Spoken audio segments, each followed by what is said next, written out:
na parte de domingo, a vida estava nele. Isso está em João capítulo 1 e o verso 1. O apóstolo afirma claramente que Jesus é Deus, o Filho de Deus. Consequentemente, em João capítulo 1, verso 4, a referência à vida deve ser necessariamente à vida divina, a autoexistência eterna, que não deriva de coisa alguma, porque diz João 1,4, nele estava a vida eterna, a essência da vida, e a vida era a luz dos homens.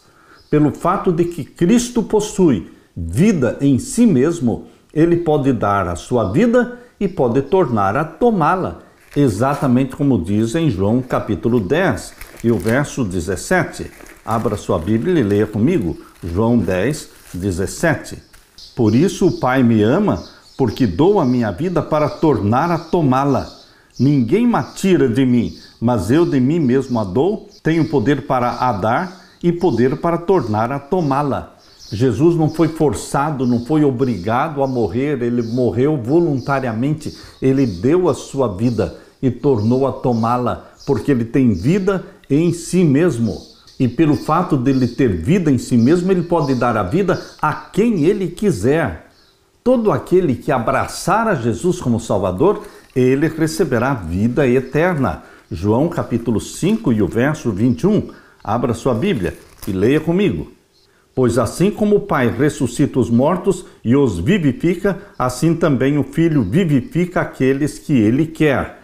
O termo vida, aqui no Evangelho de João, vem do grego zoe e ocorre 36 vezes no Evangelho de João, cerca de 25% dos usos feitos no Novo Testamento. Em João capítulo 1, versos 4 e 5, além de se referir à fonte da vida em nosso planeta, a palavra também está ligada à salvação. No restante do Evangelho de João, a ideia da vida, zoe, é expressa com mais frequência como vida eterna, a promessa da salvação. Assim, aquele que concedeu vida na criação é o mesmo que traz salvação e vida eterna ao mundo perdido. Por que Jesus veio a este mundo? Qual o propósito da encarnação de Jesus Cristo? João capítulo 1, verso 29. Abra sua Bíblia e leia comigo o Evangelho de João capítulo 1 e o verso 29. No dia seguinte, João viu a Jesus que vinha para ele e disse: Eis o Cordeiro de Deus que tira o pecado do mundo. Esse texto nos leva para o Jardim do Éden. Quando Adão e Eva pecaram, Deus fez com que Adão matasse um cordeiro e Adão foi vestido e Eva também com a pele do cordeiro. Cristo estava ali simbolizado pelo cordeirinho morto no Jardim do Éden. E desde o pecado de Adão e Eva, no Jardim do Éden, os cordeirinhos estavam sendo mortos. O santuário da terra, ele foi montado dentro de um cerimonial da matança dos cordeiros. Existia a morte do cordeiro diariamente no santuário da terra. Quando Jesus Cristo apareceu para João, e a Bíblia diz que ele, olhando para Jesus Cristo, disse: Eis o Cordeiro de Deus que tira o pecado do mundo. Ali estava o cumprimento da profecia, lá de Gênesis 3,15. A promessa da semente da mulher que esmagaria a cabeça da serpente, Gênesis 3,15. Ali estava o cumprimento desta profecia. Abra também a sua Bíblia no Evangelho de João, capítulo 3 e o verso 16. Este é o texto clássico do plano da salvação. Aqui diz: porque Deus amou o mundo de tal maneira que deu o seu Filho unigênito, para que todo aquele que nele crê não pereça, mas tenha a vida eterna. João 3,16. E em João capítulo 6 e o verso 40, o Evangelho de João capítulo 6, o verso 40. Porquanto a vontade daquele que me enviou é esta, que todo aquele que vê o Filho e crê nele tenha vida eterna, e eu o ressuscitarei no último dia. Salvação só em Jesus Cristo. Ele viveu, ele morreu, ele ressuscitou, ele subiu ao céu, é o Deus vivo, que vive eternamente. E porque ele vive eternamente, ele tem vida em si mesmo, ele pode dar vida àqueles que nele creem. Isso é o que você pode ler também em João capítulo 10, o Evangelho de João capítulo 10 e o verso 10. Leia comigo. O ladrão não vem senão a roubar, a matar, a destruir. Eu vim para que tenham vida e a tenham em abundância. Jesus veio para que você vivesse eternamente. Não é somente viver 70, 80 anos nesta terra cheia de sofrimentos e de doenças. Não, meu querido irmão, minha querida irmã. Jesus veio para que você tenha vida plena, vida eterna. Jesus está oferecendo para você a imortalidade que é dele. Seremos seres humanos imortais, recebendo de Deus a imortalidade, porque o que é corrupto se revestirá da incorruptibilidade e o que é mortal será revestido da imortalidade. Esta é a promessa que se cumpre na volta de Jesus. Lemos também em João capítulo 12 e o verso 27. Agora minha alma está perturbada e que direi eu? Pai, salva-me desta hora. Mas para isto vim a esta hora. Jesus Cristo tremeu diante da morte, porque a natureza humana de Cristo não queria morrer.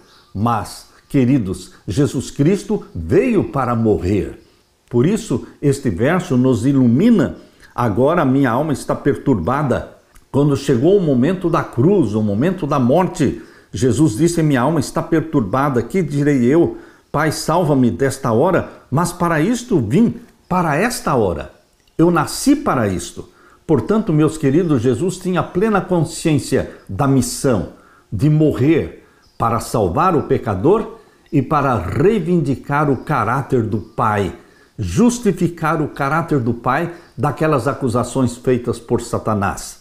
E assim como Moisés levantou a serpente no deserto, assim também é necessário que o Filho do Homem seja levantado para que todo o que nele crê tenha a vida eterna. João capítulo 3, versos 14 e 15. Jesus Cristo veio para se tornar pecado. Ele se tornou pecado em meu lugar, no seu lugar.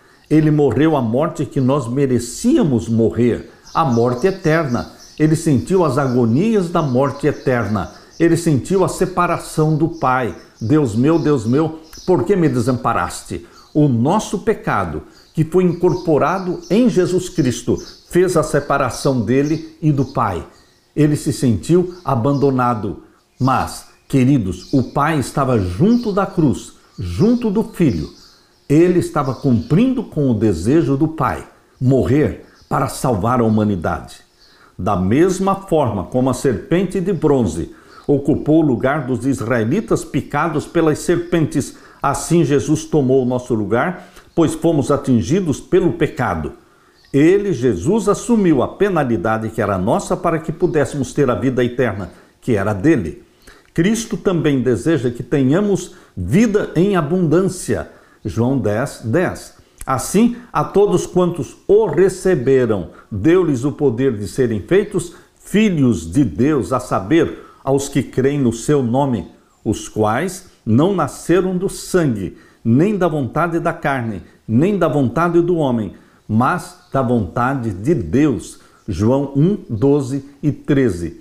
Em Jesus Cristo, você e eu nos tornamos filhos e filhas de Deus. Cristo veio para nos revelar o Pai, mostrar o caráter do Pai. Afinal, ninguém jamais viu a Deus, o Pai, mas o Deus unigênito, que está junto do Pai, é quem o revelou. João 1,18. Ao ver o caráter de Jesus, podemos ver o caráter do Pai. Por isso Jesus disse: quem vê a mim, vê o Pai. O que é que nós aprendemos sobre o caráter do Pai quando nós vemos a vida de Jesus? Quando nós estudamos a vida de Jesus aqui na Terra, o que é que nós aprendemos sobre o caráter do Pai? A bondade, a misericórdia, aquele desejo de ajudar os necessitados, curar os enfermos, ressuscitar os mortos, estender a mão para os carentes. Queridos, tudo aquilo que Jesus fez em sua vida era uma revelação do Pai, destruindo a caricatura horrível que Satanás pintou do Deus Pai.